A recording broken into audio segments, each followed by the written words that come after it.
सारा, a time to laugh, हंसने का समय। उत्पत्ति 21:6।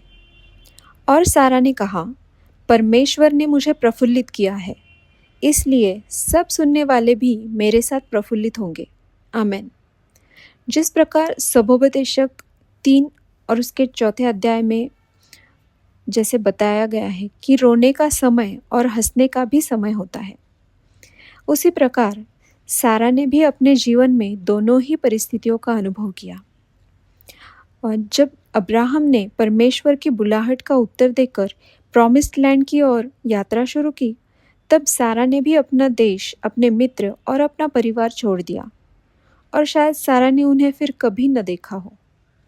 बाद में वो अब्राहम के भतीजे लूत से भी अलग हो गई, जो उसके लिए और अब्राहम के लिए बेटे जैसा था।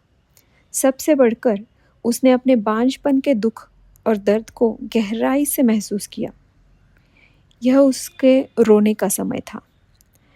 कई वर्षों, दशकों के बाद जब सारा बच्चे पैदा करने की उम्र से बहुत आगे निकल चुकी थी, तब उसने और उसके पति ने एक अजनबी का आतिथ्य किया, जिसने वह यह वादा किया कि 1 वर्ष के भीतर वह संतान को जन्म देगी।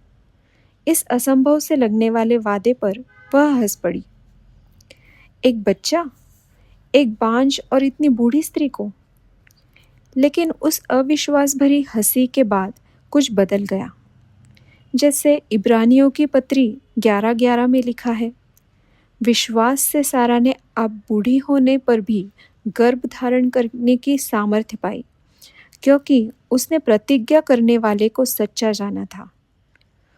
और जब उसे एहसास हुआ कि वह गर्भवती है, वही अविश्वास भरी हंसी अब विश्वास की हंसी में बदल गई होगी।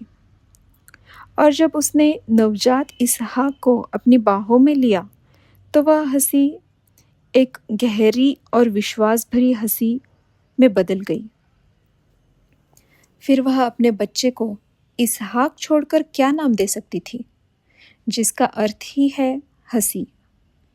सारा की तरह हमारे जीवन में भी रोने के कई समय आते हैं, लेकिन यकीनन हंसने के भी समय आते हैं और आएंगे। आमीन।